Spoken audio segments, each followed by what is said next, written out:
Hey, y'all, welcome back to the Yes We Can podcast. Today, I have a dear friend of mine, Anne Tobin, on to talk about all sorts of things. She's a mom of two children that are two girls that are literally exactly my girls' ages, and they go to the same school. We became friends a couple years ago and have grown closer and closer for many reasons. And I'm excited for you guys to hear her story of triumph and everything she's gone through and where she's at today. So, Anne, welcome. Thank you. So happy Glad to be here. I'm happy to have Again? you. I know. Yeah. I love it. Yeah. A lot's happened. A lot has happened. I know I was thinking about where we were about a year ago when we did the first podcast together. Mm-hmm. And I just thought, my goodness, Yeah. what a difference a year makes, and All that's happened in a year. so many things, Yeah. both in your life and my life. And I don't know. I laugh because you had invited me back on, and I thought, well, I covered my story, so we'll just see what we're going to talk about. And then here we are. Here we are. More to that story. More to that story. So why don't you share with those of you that are brand new? As Anne said, she's been on once before, but there's more that has happened. 2025, by the way, can we talk about? I don't know about for everybody else, but I'm not quite sure what happened 2025, but there's not a lot of people that are leaving 2025 and not mad about it. Yeah, I feel like we're limping a little bit into 2026. And I think it's sort of like, you keep thinking like, okay, if we get past this point, if we just get here, and then it's like another hit comes and another hit comes, and you just start to realize there's just a lot of suffering in life. Yeah. And this is what I've been working through lately is like, how do we suffer well? Right. Like, how do we suffer well in this life? Right. Because I think, culture would tell you that you deserve a good life and you deserve happiness and pull yourself up by your bootstraps. But then you find yourself in situations where that's just not possible. And so then what? How do you do that? So we're learning how to do that together. We are. You and I together, for sure. For sure. Have learned that over the past year. Yes. And I think that's the beauty of sort of what we have and what I would encourage others to have if you don't have a community of sisters, a community of faith, a community of people that can love you and pray for you and be with you and just sit with you when the bottom falls out, because the bottom falls out.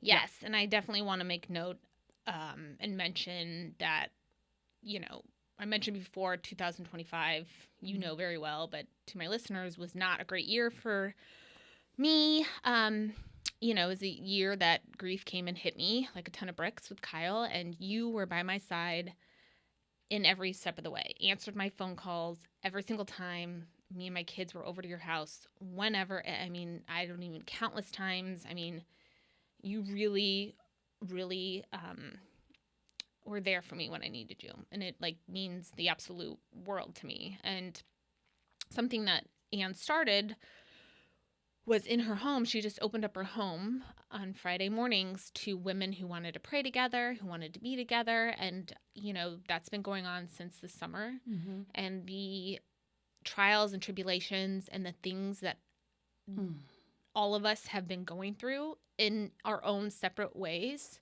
Yeah.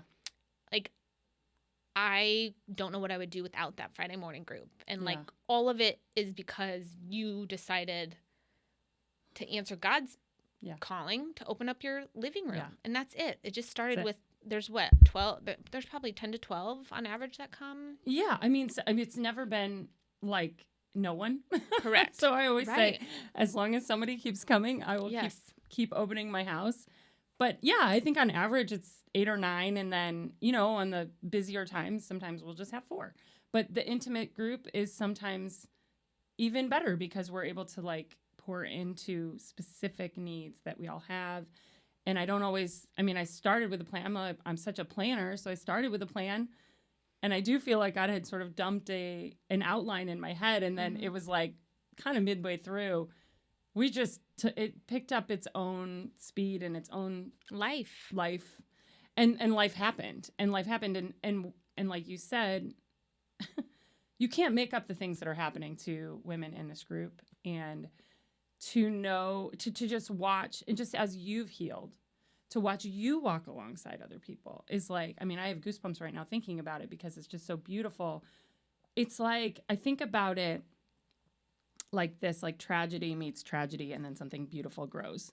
And that's what I feel like we see so often, that we all have different struggles and painful things that have happened to us all and are continuing to happen. And yet we're there, like you're there. And even with my latest news, it's like God put all these people in my living room, was like, okay, now you have a support group. And I do, and I did. And I have wonderful friends and family and like church community, all of that. But this is somewhat different because it's so intimate, and it's so intimate. Yeah. And so, yeah, it is. It's taken a life of its own, and when I plan, it's not as good as when God comes and just shows up and does his thing. I love when you open and say, I don't have a plan for the day. I'm like, yes, God's leading this, and something good, many good things are coming out of it. And I will say that you brought me closer to my faith. You absolutely have. Me and my children are now going to the church that you go to. We tried it out and fell in love with it. And now it's part of our community. My kids look forward to it every Sunday.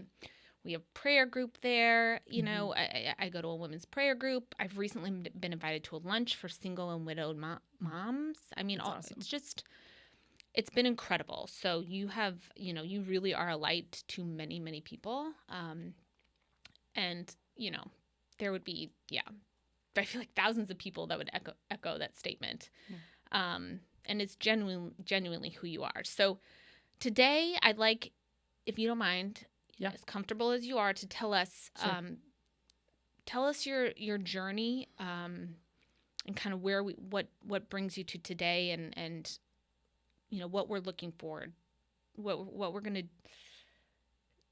do. Dare I say do? Right. How we're gonna be led. Yeah. Moving forward, because of the most recent news. Yeah. So if you don't mind sharing. Sure. Yeah.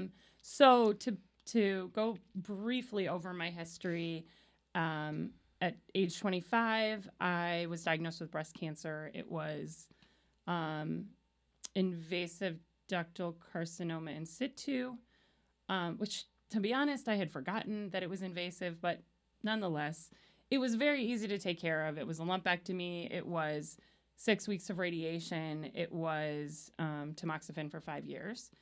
In the middle of that, 2 years into it, they saw something in an MRI that they didn't like. And I always remember my doctor, Dr. Meta, this was in Chicago. He was like, it's like a guy standing on the side of the corner, and like, you don't know if he's like a bad guy or a good guy, but we don't want to find out if he's a bad guy. So we're just going to take and that's how he explained it. And I thought, okay, I like that.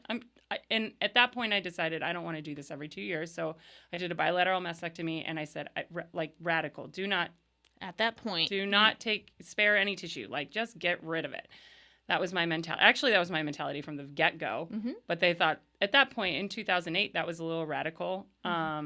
This was probably before the practice of, if you're BRCA positive, you do this as like a preventative measure, right? A bilateral mastectomy.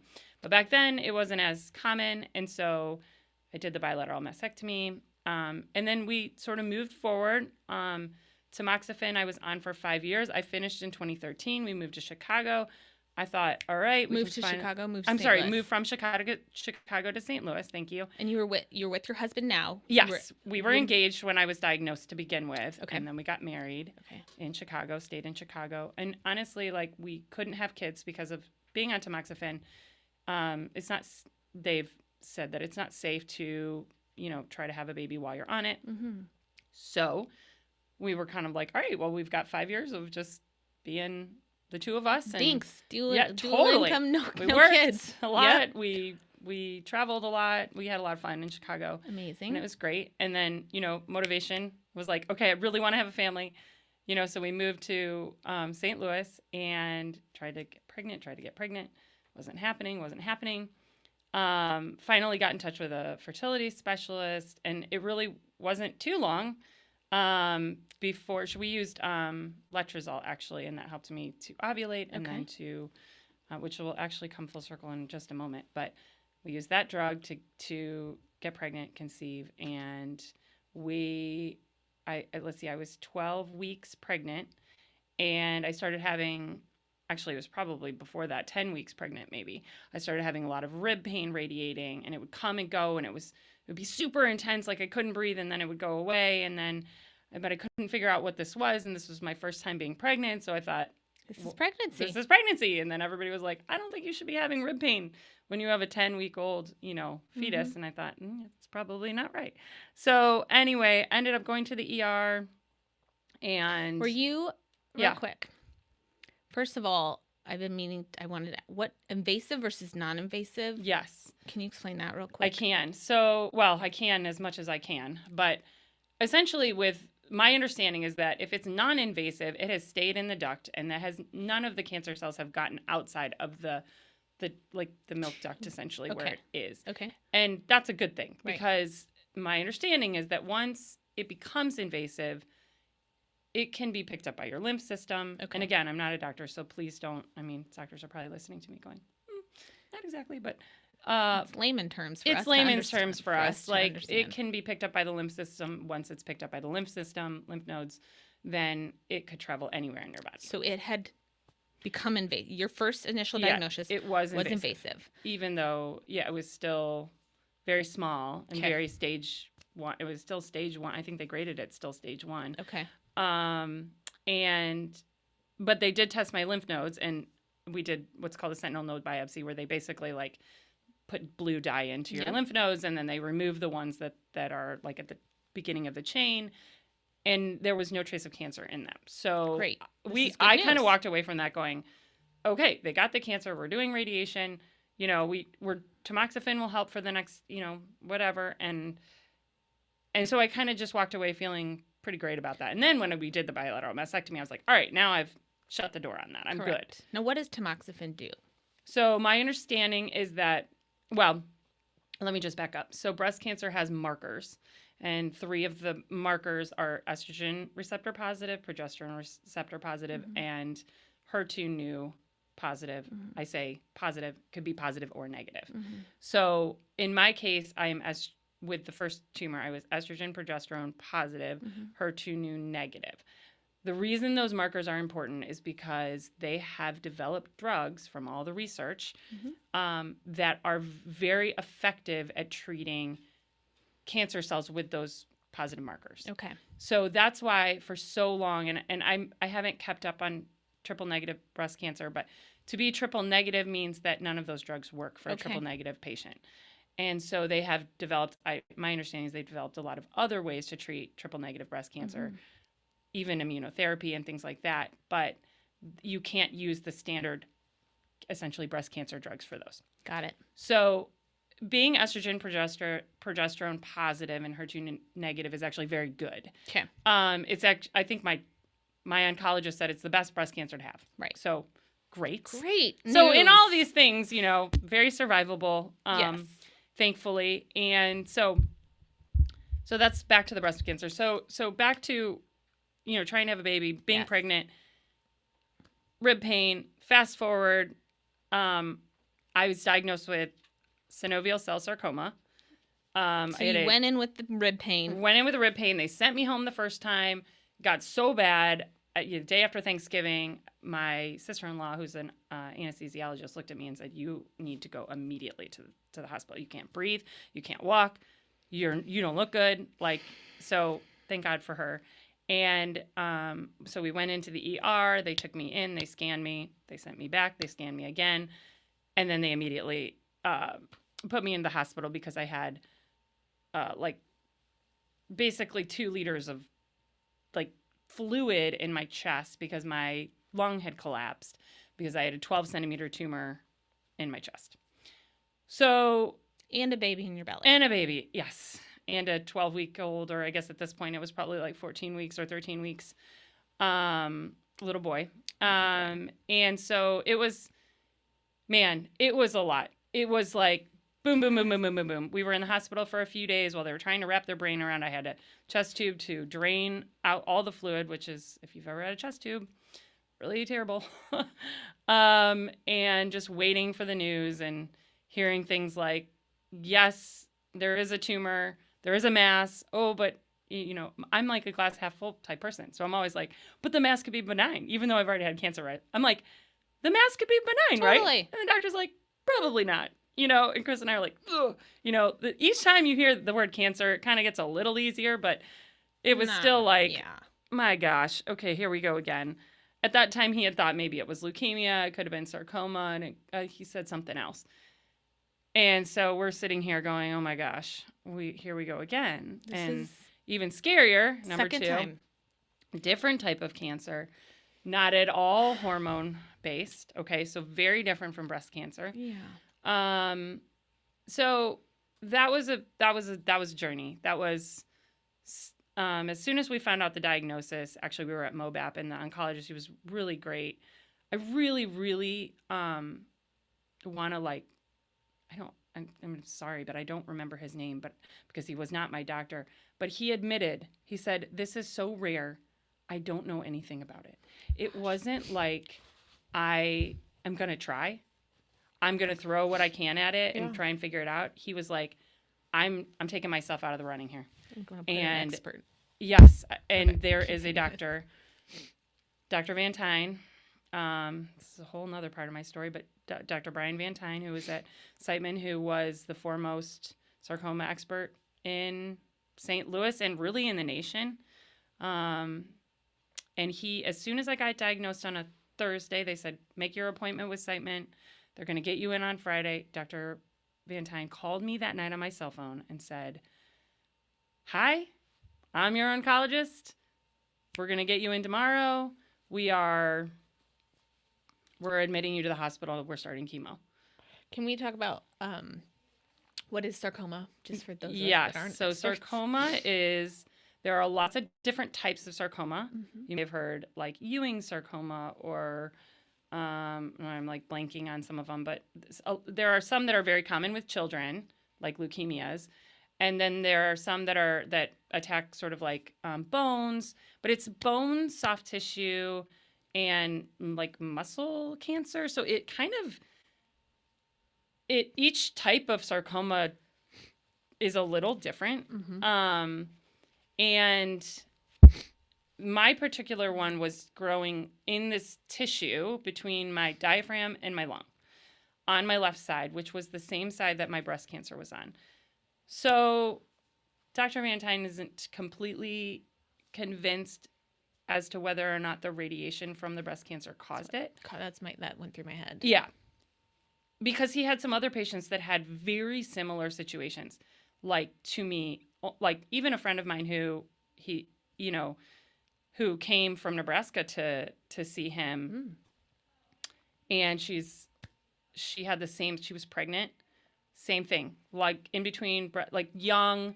Already had breast cancer? No, not breast cancer, but just with the sarcoma. Like it presented itself differently in us. Yeah, and there were two other actually young men that he was following. The four of us he was following, because synovial cell sarcoma usually is like lumps and bumps in your arms. But for us, the four of us, for whatever reason, and we were young and healthy, like one of the guys was like a marathoner. And it was in our chest. So he's like, what is going on here? Right. In fact, he even got my tumor to grow in a rat, which is awesome for research. Like, okay. Yeah. So he was just always confident, on top of it, ready to go. But he had a situation when he was a fellow with another woman who was young, in her 20s, I believe, and was pregnant. And they saved the baby and she passed. And he had shared that story with us early on, and that was what had really fueled a lot of the reason why he wanted to solve this cancer. He was like, I want it. This is not happening under my watch, Mm-hmm. And so he did look at my situation, I think, with that lens going, oh my gosh, here we go again. And so even though it was maybe 5 or 6 years later. And he did say, unbeknownst to me, to Chris, it's at like the outset. He's like, we're going to save one of them. And I don't know which one. And I did not, he said that to Chris, my husband. Oh, and I did not know that until like after 2 scans in, that we had gotten a scan that it had started, like the chemo was working. And Chris just, I mean, was bawling. I mean, for all the good reasons, but it was like more, you know, when you can tell it's more than just what's there. And then he shared that with me, and I thought, you were holding on to that the whole time. No, when did he share that with you? Like the first day we went in. Oh, Chris? Chris, yes. So I'll just go through the journey. So okay, they admitted me to the hospital. I did my first round of chemotherapy, which was 3 days in a row, 10-hour days. I had 2 drugs, adriamycin and a phosphomide, and it was brutal. I mean, anyone who's gone through chemo can get it. But I mean, after 3 days, 10-hour days in that hospital getting infused the whole time, you just want to, I don't know what. Like I didn't want to eat. I mean, Chris would sit there and be like, you have to eat that. Just take those 2 bites. I mean, it was like a child, you know, but he was like trying to make sure that I took care of myself, and he was so good. And what was going through your mind? Like, there's a baby in my belly. Oh my gosh. I mean, what was going through your mind? I don't even remember. It was just chaos. It was chaos, except that he was so ordered. Like the hospital was so, I was very confident in everything that they did. Mm-hmm. And see, the Lord was working on me. I had when I look back on it, I think about his graciousness to wait until this time to make to really pull the rug out. I mean, this makes it sound like God is like, but he does use trials to teach us and grow us. Mm-hmm. And this was something, we had just moved here. I had just started going to a Bible study like once a month. And I just got plugged into a church like 6 months prior. Mm-hmm. So when this news hit, it was like, boom, I had a community of people praying for me and bringing meals and just, you know, all this. So there was so much support, you know, from family and friends here that was overwhelming. And I realized like how difficult it would have been to do that in Chicago. Mm-hmm. Chicago is not one of those places where you can just like park at somebody's house and drop a meal. Like you can't even find a parking spot, right? So It's just very different. And St. Louis, it was just like the whole community came out. And I very look at community-based for sure. How the Lord really covered us with people, with it like his angel arms, you know, through that time. So there was, although it was scary, I felt so supported. And he really did give me a peace. Like the reality is we don't have control anyway. But, you know, as a 25-year-old, 32-year-old now, you kind of think maybe you do have some sort of control. Mm-hmm. And so, you know, it literally is raising the white flag and going, don't have control over this. What is going to be is what is going to be.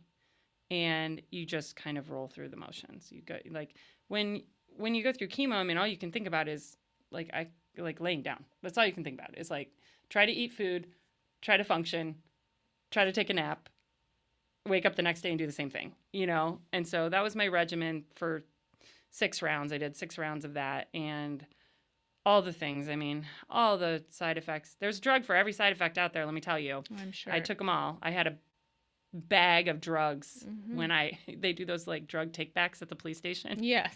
I'm familiar. With like my 2 bags of drugs, and I was like, take them. I don't want them anymore, you know? Yeah. But yeah, so for all the stuff, and I know I covered this in the first, but we did lose our son at 20 weeks. So, that was after round 2, just after round 2. And I started, actually, no, I was feeling fine. I was feeling normal. And then we went in for our 20-week ultrasound, and that's when we found out there. Yeah. And had the doctor said anything to you about the baby? Were they saying, okay, we're going to just try to get the tumor reduced and keep the baby? Like, what are they telling you? So the 2 drugs that I was on, one was adriamycin, one was ifosfamide. Adriamycin has been shown to be okay with pregnancy. Okay. Right. You know, use it lightly. It's right? not great. Not great. But as Dr. Van Tine said, I have to treat what's going on here. If I don't treat what's going on here, you won't be here. So, I mean, truly, those were the words he had to share with me, because it was that situation. I mean, it was dire at that time. Right. And so you can look at all the side effects. You can read the list and all of that. But at the end of the day, if you don't treat the tumor that you have, then who knows what could happen. I mean, that makes logical sense. Yeah. I'm just wondering, as a mother who's pregnant, going through cancer for the second time, pregnant after trying.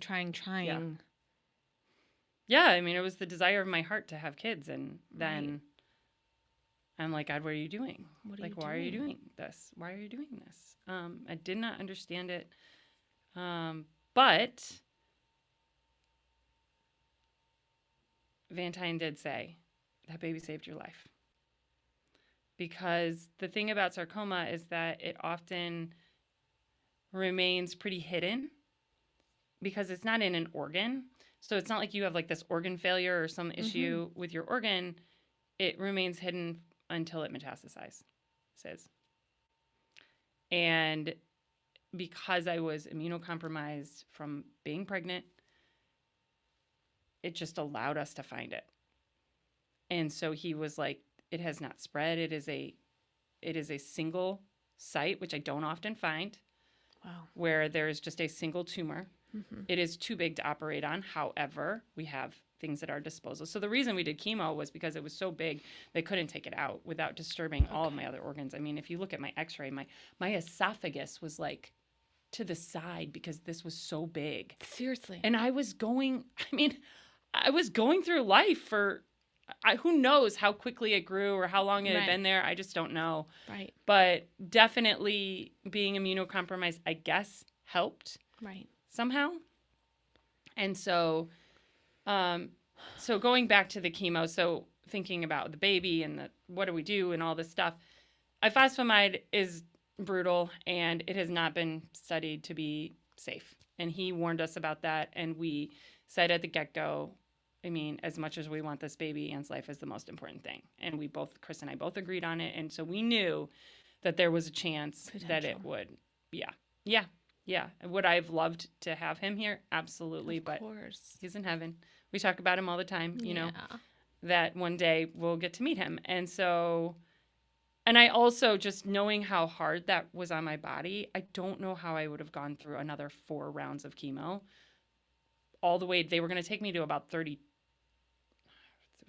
or 34 weeks. They were going to take me early to try to reduce the exposure and all of that sort. So, I mean, we were talking with high risk OB, you know, we had everybody in the room and they were wonderful. Everybody all the doctors were wonderful. And so anyway, long story short, all of that went, by the time we found out at that 20-week ultrasound that there was no fluid around the baby, but the baby was still living.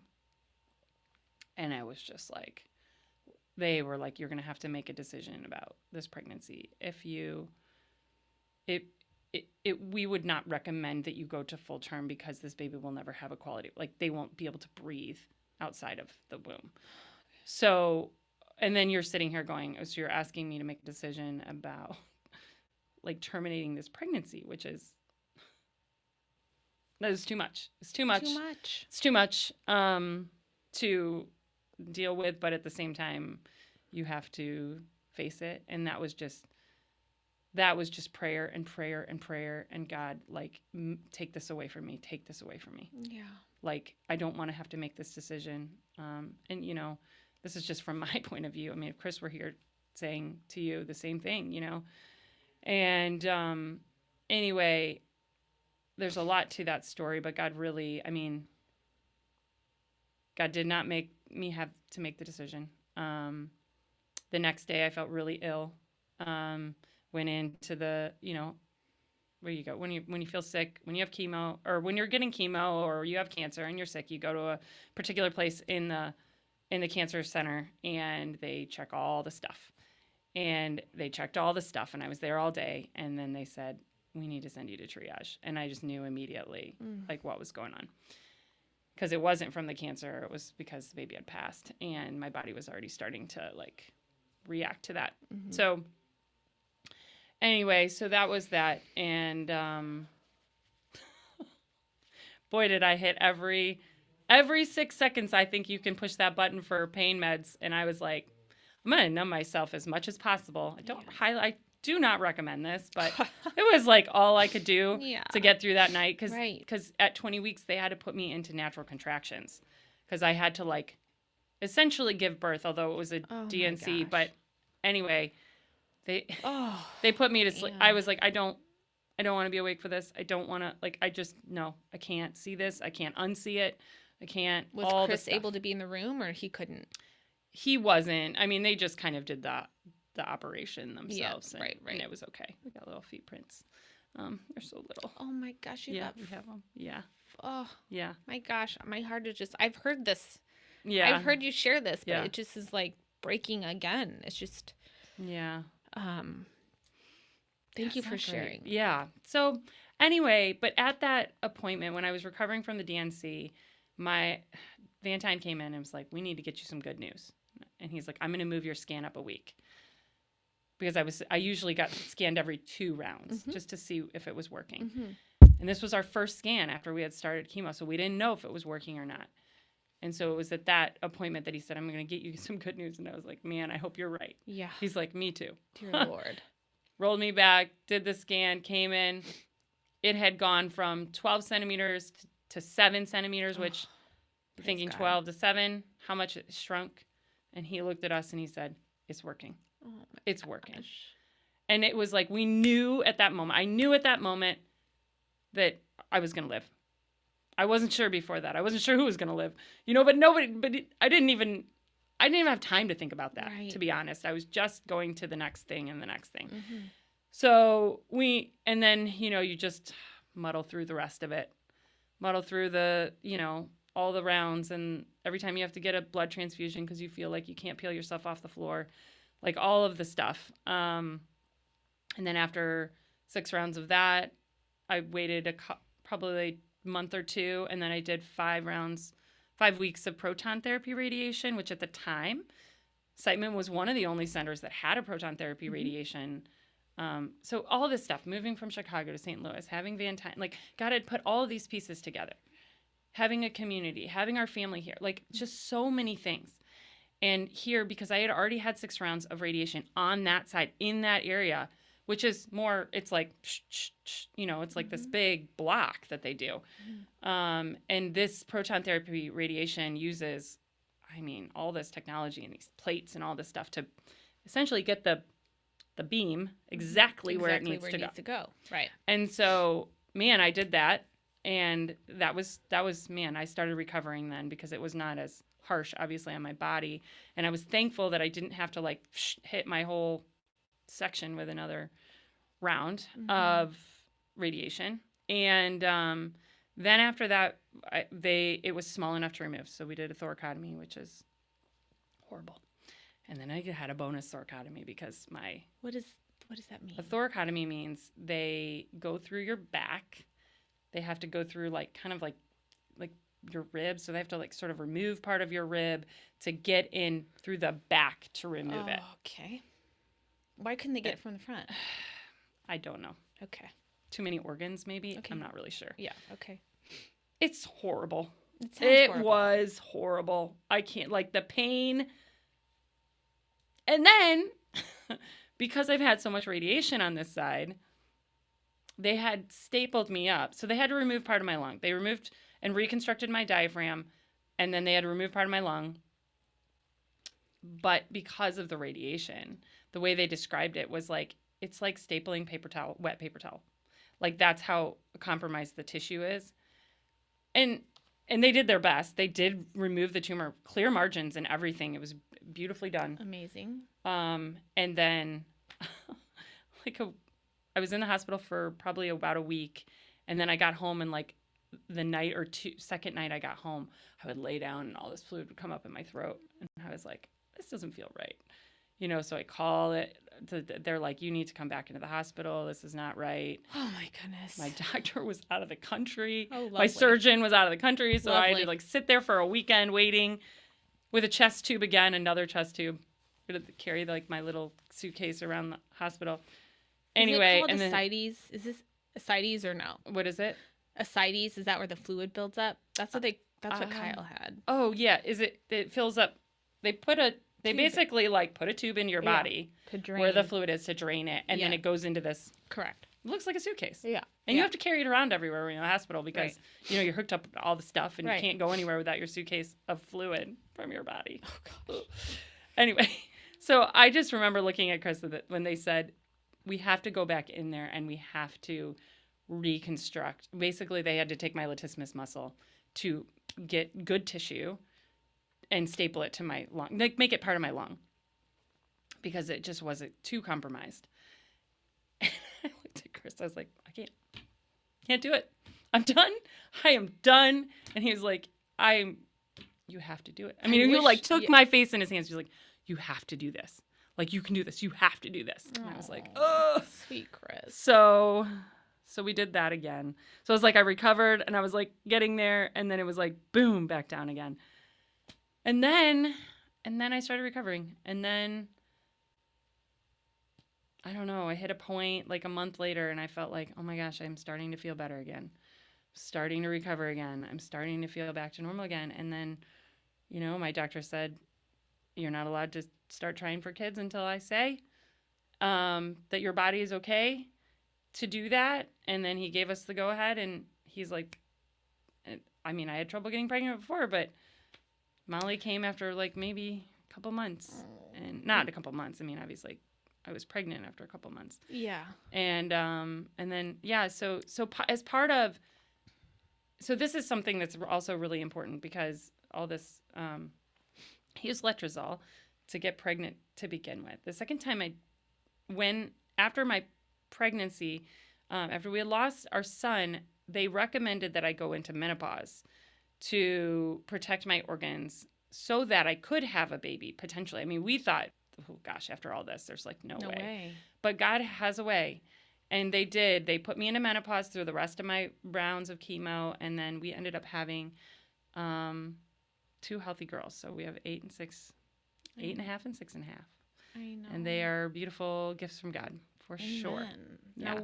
Yeah. Now, after you lost your baby boy and you're still trying to get rid of this cancer, like at what point were you able to grieve the loss of your son? I mean, did that hit you all of a sudden at one point? Like what, and I mean, when did that hit you, or when were you allowed? It's weird because like at the same time, and I'm such a glasses half full, and I always look for the good that God is doing in my story.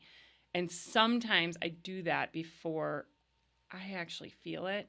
So the weird thing about this was that at the same time that we had the most horrific news, we then also got the best news that I was gonna live. So you go from being like on the floor in grief over just what, and frankly, I was numbing myself to that to that fact at the moment. I was like, I'll grieve this, and I think I did.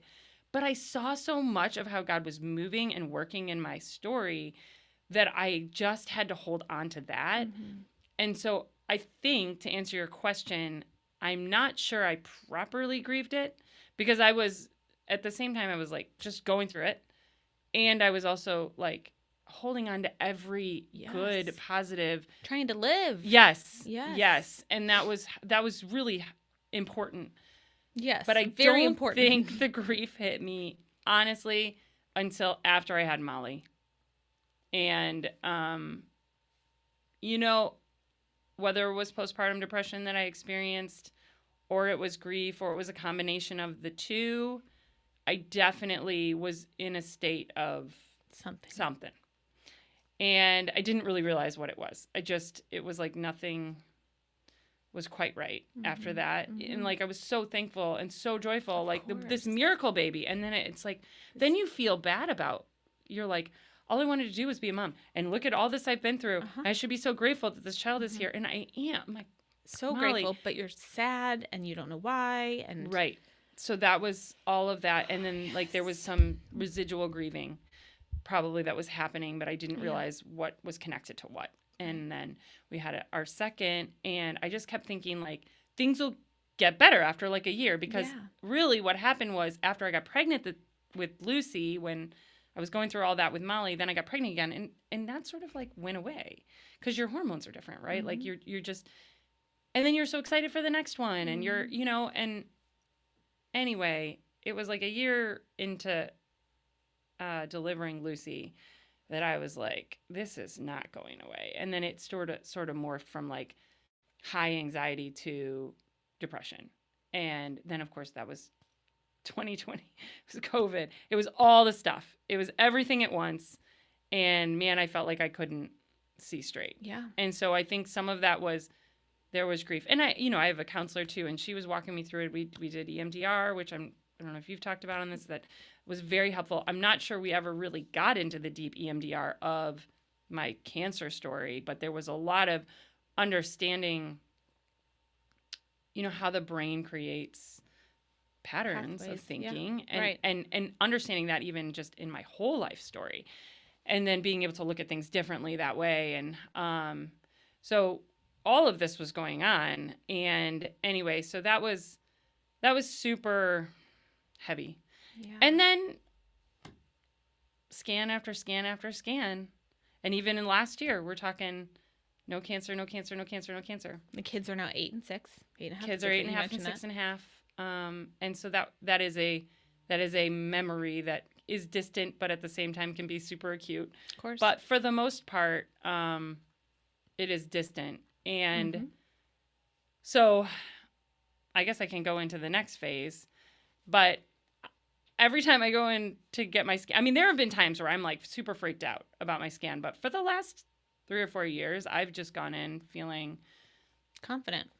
Totally. And this year, I want to talk. Yeah. We're gonna get to that for sure. Yeah. I want to talk here, like the connection between you and I, and how you stood by my side, and you were there, through Kyle's diagnosis and treatment, and the connection that we had, because our daughters are literally like, I think this is amazing.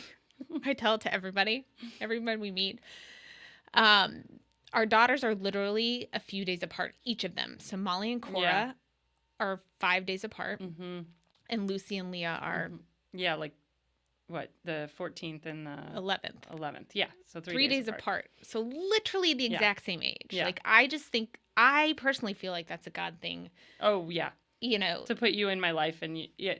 Each other in each other's lives at that time, and so, they both understand cancer in different ways, but it's just, you and your family, and Chris has just embraced it and let us come over, and I feel like we're a part of your family. Like, thank you, Chris. Yeah, thank you. Just come over whenever. It's been such a blessing. And I know I said this at the beginning, but just everything you've gone through, it's, and last year being an awful year, and you just were so solid and strong and healthy, and fast forward to, the news we're about to share. Yeah. Let's, should we drop the bomb? We'll drop the bomb. Okay. So I went in for my scan in November. And actually, I just want to I want to quickly say a tribute to Dr. Van Tine, because he actually passed suddenly in October. Yes. And it was, shocking news to the community. He was mentoring most of the people in his field and in his department. He was in the middle of, as soon as, even probably a month or two before his death, he had gone and done all these conferences and these, I saw some videos of him presenting his latest research and all. He was in the prime of cancer research, prime of healing. I remember even 3 or 4 years ago, I kind of was freaked out about one of my scans, and he's like, Anne, I just want you to know, that you being diagnosed, even if you were diagnosed today, it would not look anything like what it looked like 6 years ago, or, whatever. And it's just that he was always, before he would cross the threshold of opening the door to come in and tell me my news, he would stand, before he walked in the door, he would say, your scan looked perfect. You have no cancer. How are you doing? Like, he would just out with it. And I never left there without giving him a big bear hug. And he was just the most wonderful physician and doctor and person. Yeah. And so I just want to just pay tribute to him because he was wonderful. Yeah. And I have a new doctor now who was part of his team before, and she's wonderful too, Dr. Mia Weiss. Awesome. And so I was thinking, I'm not going to see her because I see the nurse practitioner when I go in. Right, and you're cancer-free. I've graduated from seeing the doctor. Right. What's that? I've been cancer-free for 11 years. 11 years. Uh-huh. And so I go in, I see the nurse practitioner. She says, well, there's a spot on your right lung, and I had been doing x-rays. And we want to get a second set of eyes on it. We wanted you to go in for a CT scan. And when was this again? This was in November. November of 2025. Yeah, end of November. And so, honestly, I felt still very peaceful. She's like, do you see that spot? I was like, I mean, kind of. Right. But I was kind of like, I'm not really, I'm right. not practiced at reading these pictures. So, but I felt very, like this, this is the God, peace that surpasses all understanding. I felt very peaceful. Mm-hmm. I was not worried about it at all. Even though I've had cancer twice, I was thinking, this is nothing. And I really wasn't scared. And then we went in for the CT. I went in for the CT. Then I followed up with Dr. Weiss and her fellow. And it was, Chris and I walked out of that appointment. I go, I think they think it's cancer. What did you think? And he was like, yeah, I definitely think that's what they think. And I was like, okay, so here we are going, oh my gosh, okay, 11 years and my sarcoma's back. And then, of course, that day, when you're processing that, I mean, talk about stuffed grief. My body remembered all this trauma. I mean, I started to go to bed and I was like, I think I have the flu. Like, I felt achy. I had a headache. I was like, woke up in the middle of the night and I felt terrible. And I woke up the next morning and take the kids to school. I thought I was going to vomit in the car. And I'm not a throw up person. I was so sick. And then I realized, I was like, this is my body remembering what it feels like to get chemo, what it felt like to have a sarcoma diagnosis, and what that was. My body was like, no. Like, you're not safe. This is not okay. Not again. And as soon as I recognized it as a trauma response, actually, I started feeling better. I was like, okay, this is what that is. Mm-hmm. I am safe. No one said anything yet. Mm-hmm. Like, I've no proof that this even is cancer, let alone sarcoma. Mm-hmm. So she orders a PET scan and a biopsy. So they have to do a biopsy into my lung, which is not great. But also not great, what it is. Right? Yeah, you have to stay awake for it because you have to breathe. So they get right in that spot. And so anyway, that was not great. And now again, you're remembering all the trauma. You're like, PTSD. They're stabbing me, and the room is freezing, and they're putting warm blankets on you, and like, it's like the highs and the lows and this and that, and I just want to get out of here. And anyway, and then the PET scan, I'd never had one, believe it or not, never had a PET scan in my life. Had a PET scan, that was actually pretty easy. Brought my dear friend Gigi with me, and she just kept me company and chatted up every single tech that came in our room, and sweet Gigi. And that was, it was wonderful. And, as wonderful as that can be, but to have company with it.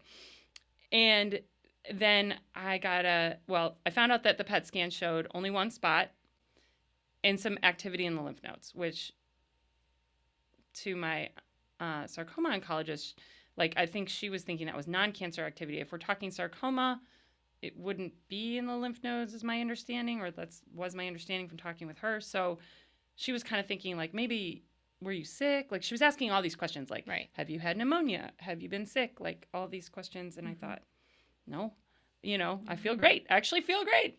It's like, except for the fact that you punctured my lung yesterday. She's like, I'm sorry about that. Yeah. I can laugh about it now because whatever. But so then she calls me on December 26th.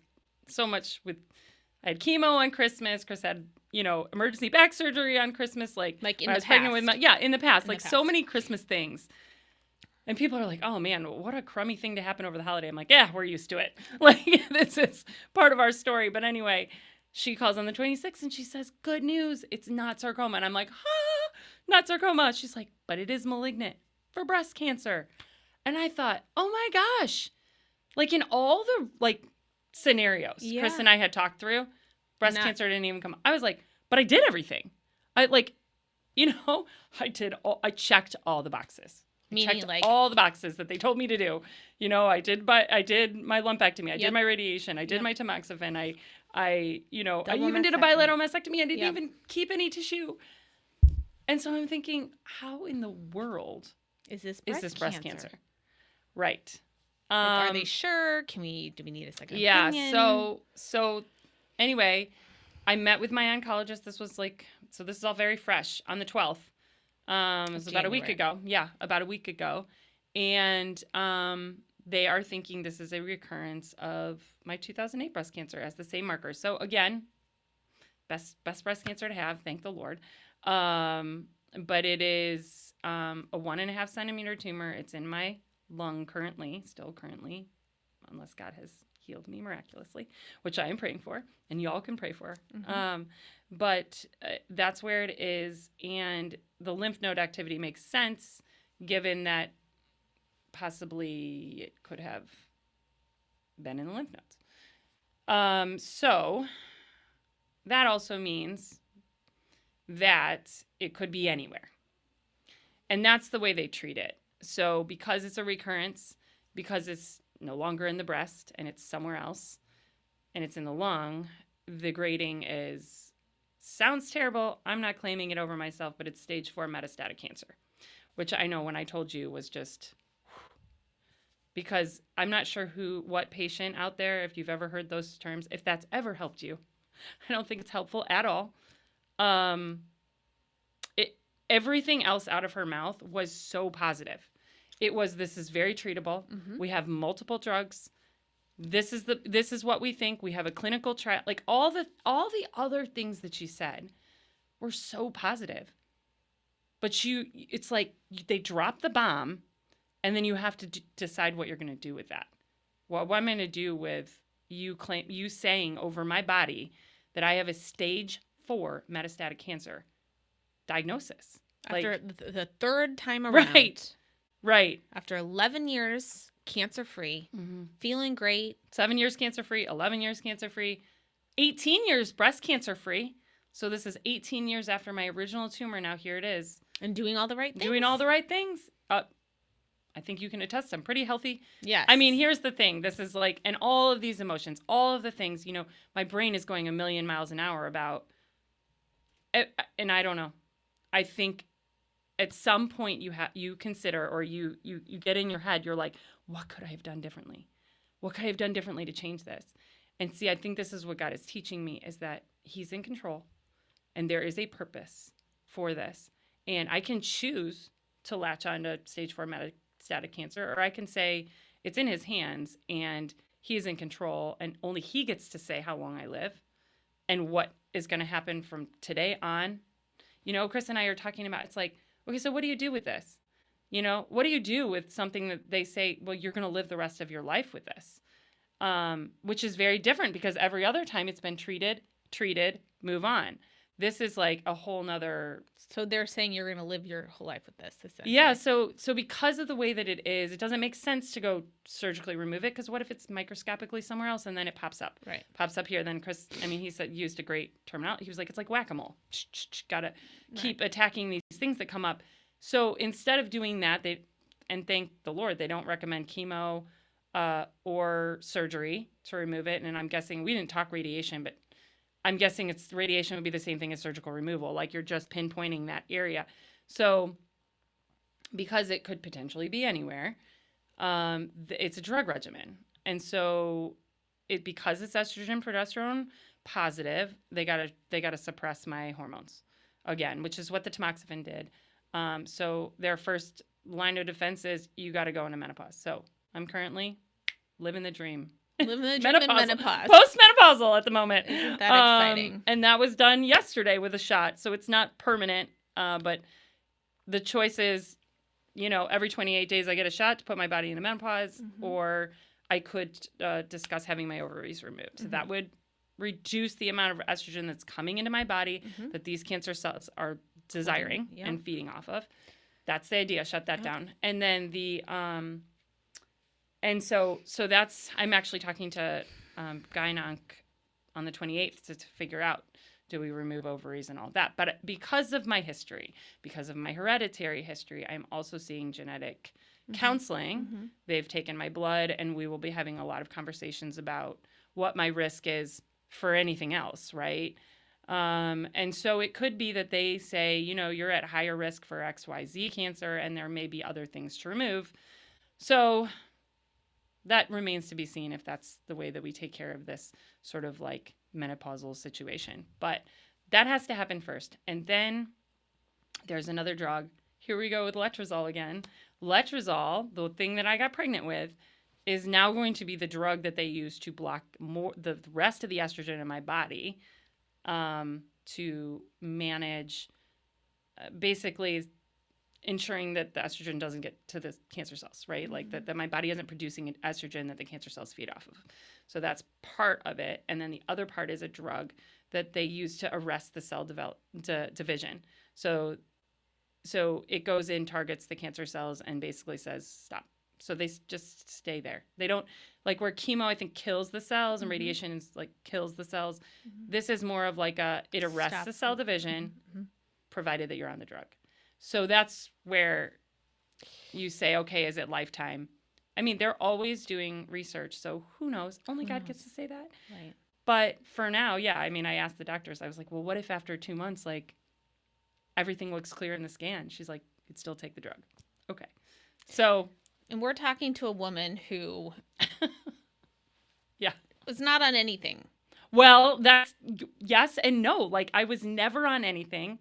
I was, prescription-wise. I grew up, like, my parents are so healthy. Like, they were healthy before it was cool to be healthy.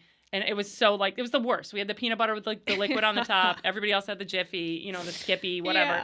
Yeah. And so before it was cool to be healthy, my parents were, like, trailblazers. Right. And so I have always kind of had that bent. Yeah. But when my depression hit, I tried all the natural things.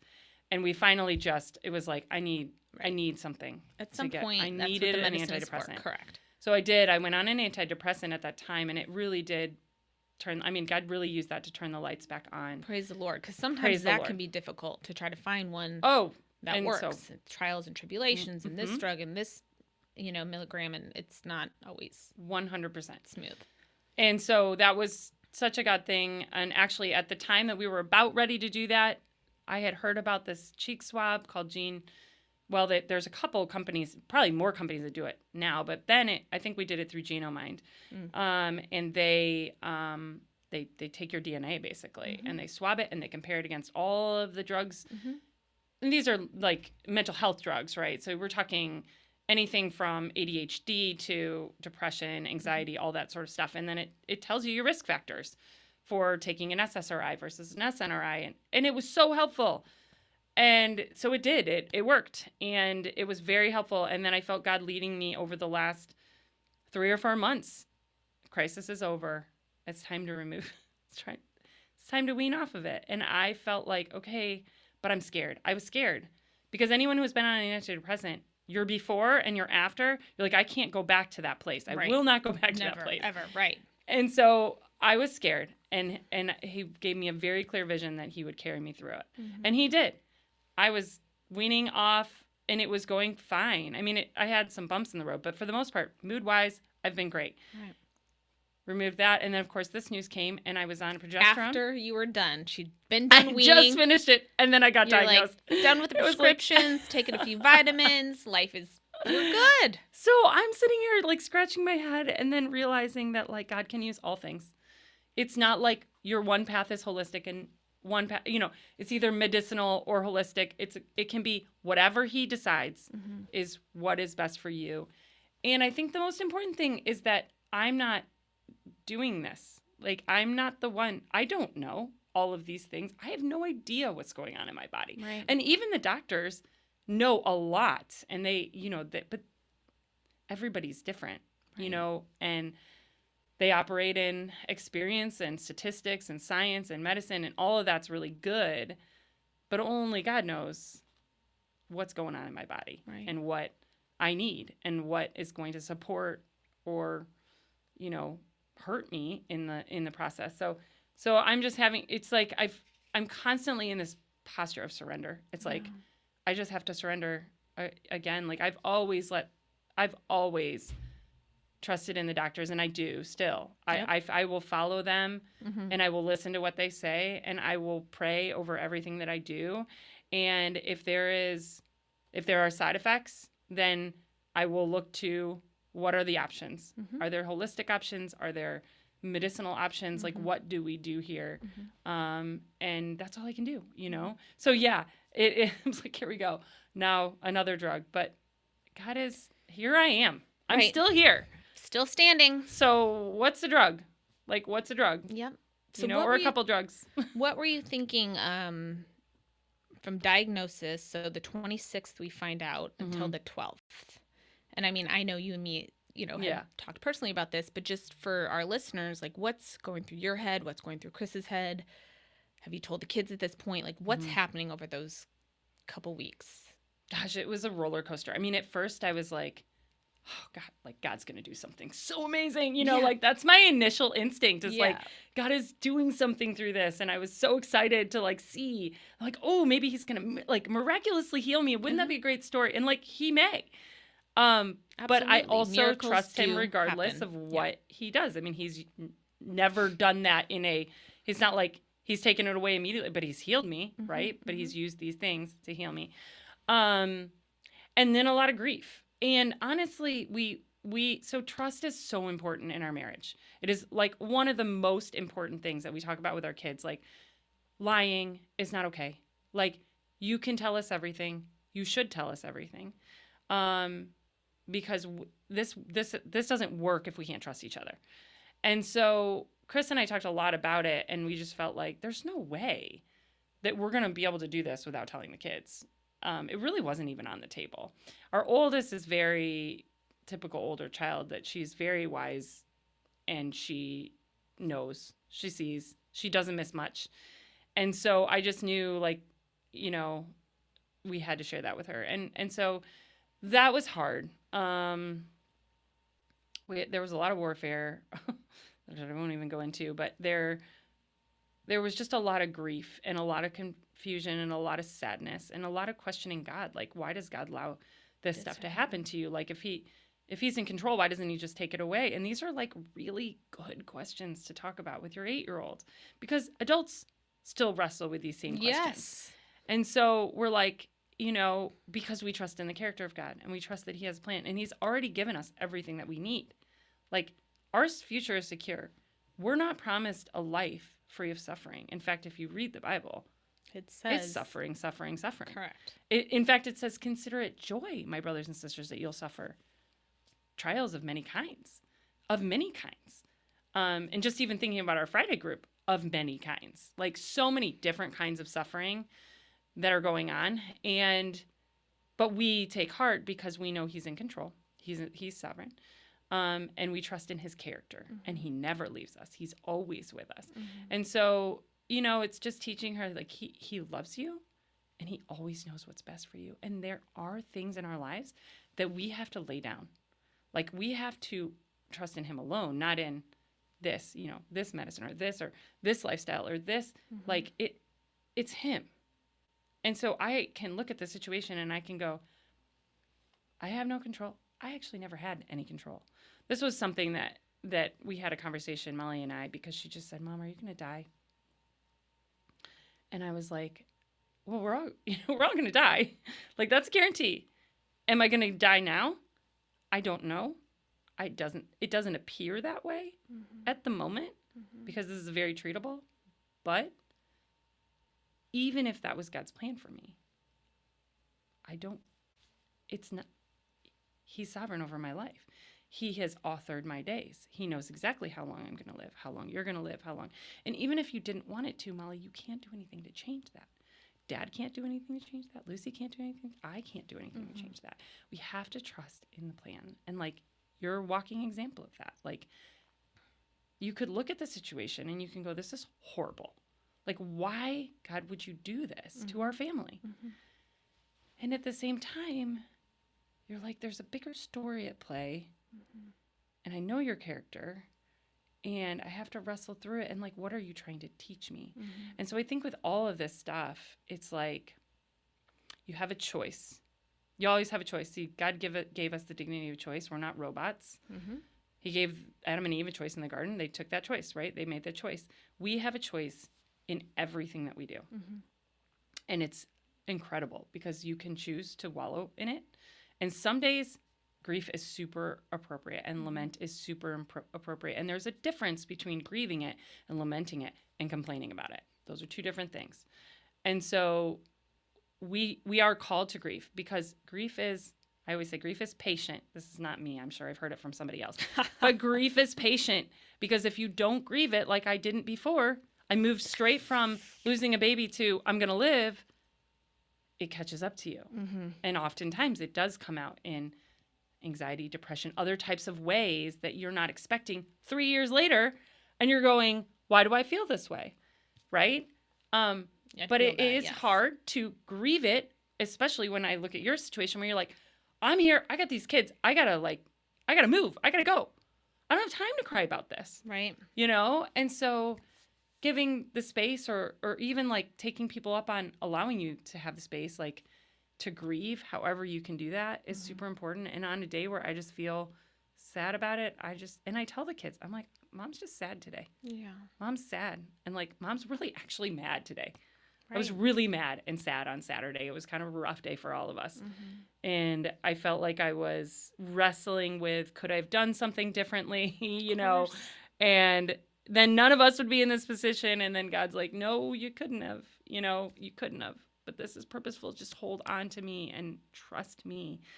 Trust me. So I think, yeah, to answer your question, like it's been a roller coaster of emotions over the past, you know, couple of weeks. And some days I'm like, God, you're like so in control and you got this. And then we got this. And then some days I'm like, you know, even just like yesterday going into this, you know, the unknowns. Like, I don't know how I'm going to feel after I get a shot for menopause. I mean, many people out there have done this. You know, I did it, but it was like in the middle of chemo. I have no idea what was up, you know, what I was feeling from chemo, what I was feeling from the shot. Like, I don't know. And it was crazy because it's like, see, God's giving me a second chance at a lot of these things.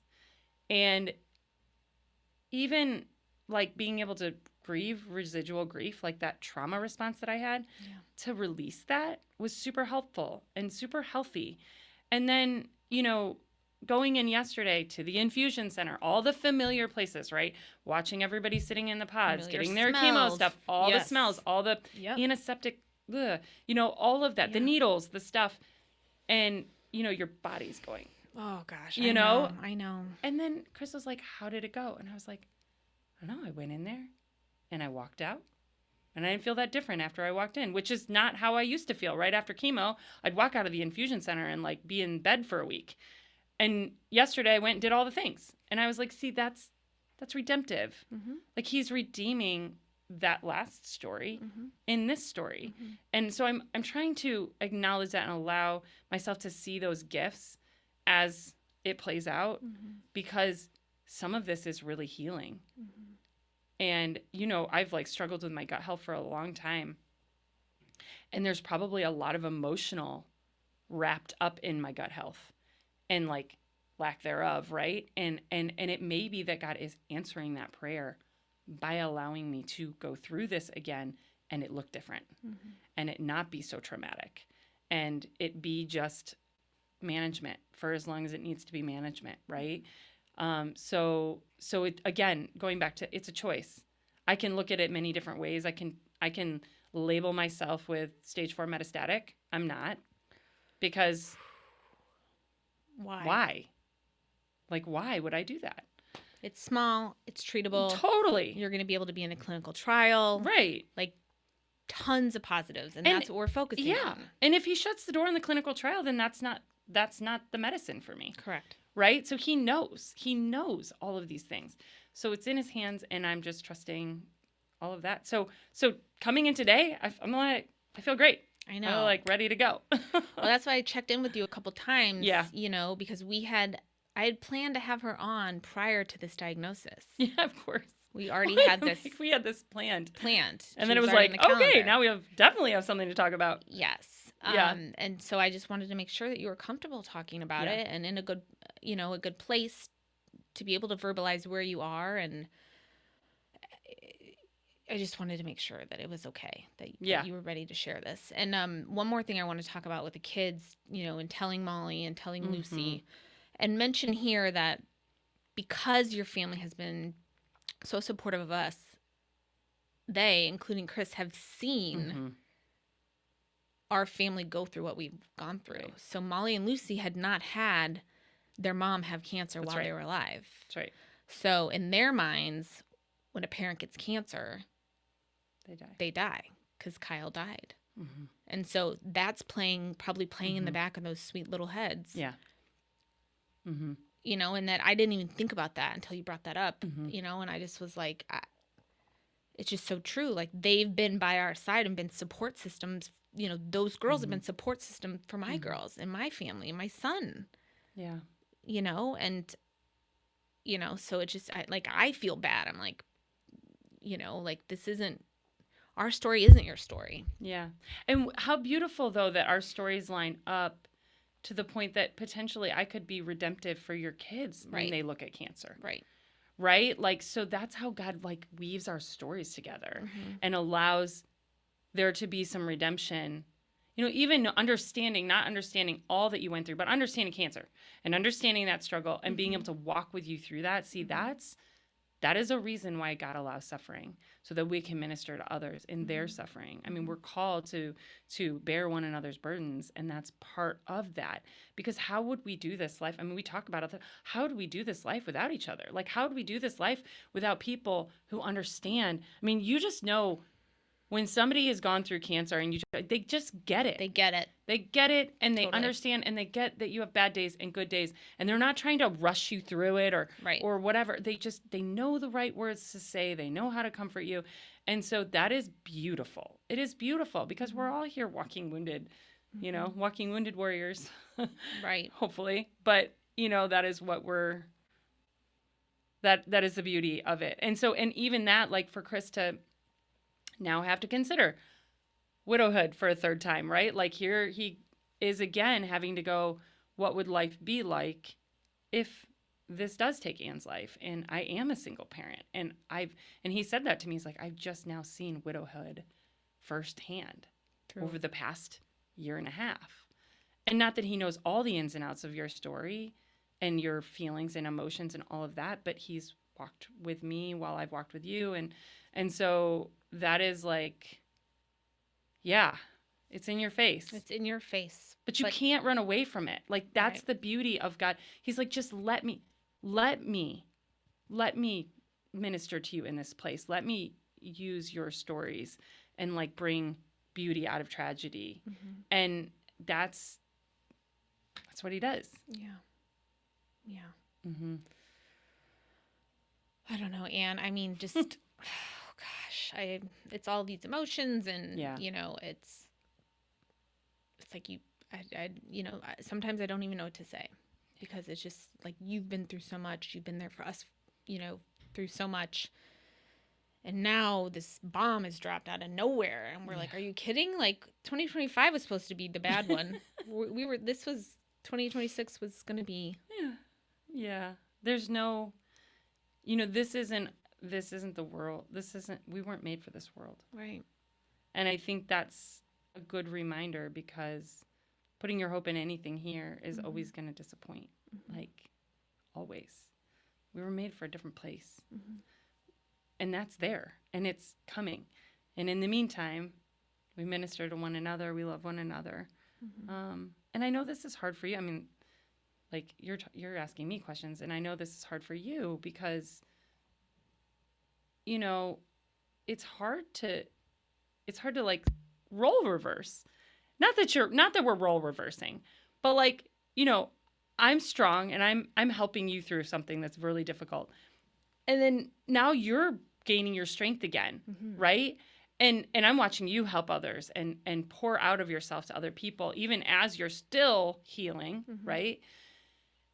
And then it's this is where I think God is also good, because I'm like, all these people, they need me. And he's like, they need me.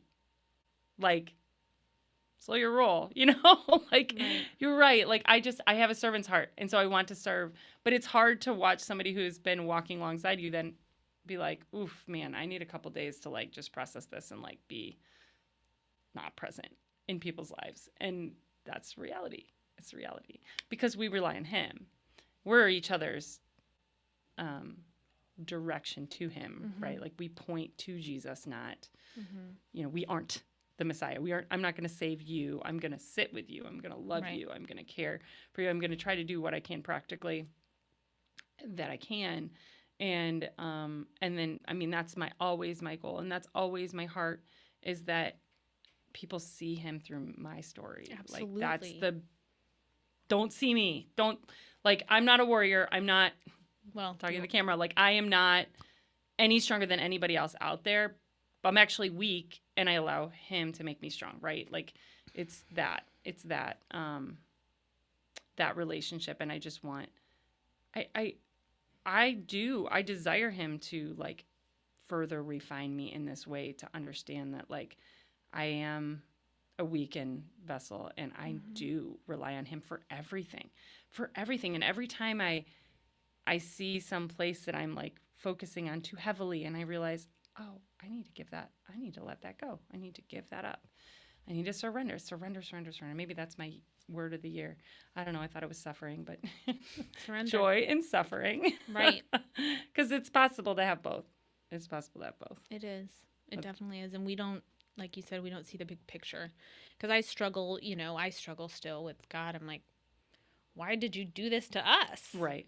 Like I know that Kyle's treatment is in other humans now, and his legacy will live on through his children and through the studies, and his life is making a difference in pancreatic cancer and the research being done. But I will always have questions, always. Yeah, we will. And it's like I trust, but at the same time, there's like don't really fully understand it, which we never will. And thank you so much for coming on today. Thanks for having me. If you have maybe one last word of wisdom, or I always say this and my guests are like, to our viewers, someone that's, you've done such a nice job of sharing your story, but if you want to leave them with one thing, what would it be? I mean, I would say lean on the everlasting arms. Like, he will get you through it. He'll carry you. He'll comfort you. He is mighty to save. I mean, he will and can perform a miracle. I could go into the CT scan they're going to schedule for my eligibility, and they could say, I don't really understand, but it's gone. And I'm praying that way, and I'm asking everybody to pray that way. And I believe he can do it because he is all powerful.